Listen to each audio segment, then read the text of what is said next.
asalaamaaleykum sama gars yi dal leen ak jàmm si Yamli Khatek tey damay ñëw ak yéen si benn pari boo xam gars yi dañ ma koy laaj souvent sama whatsapp bi quoi ma ni pourquoi pas ma def si vidéo leeral ko fi quoi moo gën ku ñëw rek nga xam dama lay envoyé lien bi nga dem seetaan ko léegi mooy MT tiré fin plus total boobu noonu ça veut gars yi dañ ma koy laaj quoi pour yéen ñi nga xam si da ngeen di jouer Linebet sama code promo Linebet Ego 221 la Ego 221 tout en majuscule la nag boo ko defee chaque lundi ak mercredi ak vendredi di nga am bonus ba 65 000 francs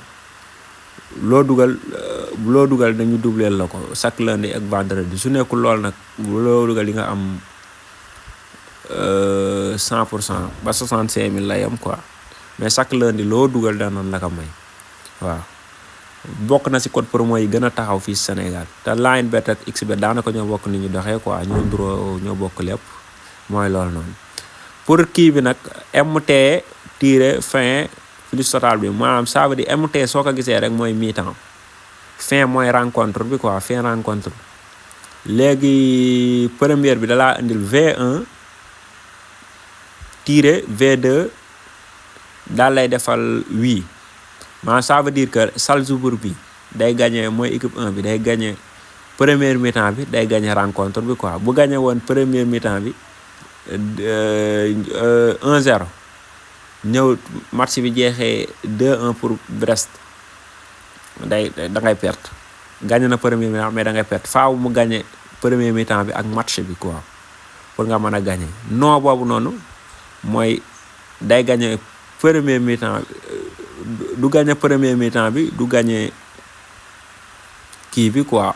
match bi du si gagné benn non V2 boobu tiré V2 bi ça veut dire que maanaam équipe 2 bi Brest day gagné première mi-temps bi day gagné match bi day gagné rencontre bi quoi bu gagné première mi-temps bi gañewul match bi yow da ngay perte faa mu gagné ñaar yëpp quoi V2 mooy du si gagné du gagné rencontre du gagné match bi loolay MTF tiré fin boobu noonu waaw jaa ngeen jëf sama gars yi pour yéen ñi nga xam si ne abonné goo leen ngeen abonné bés cloche bi partage vidéo yi yéen a ma gën a xam quoi mooy loolu jaa ngeen jëf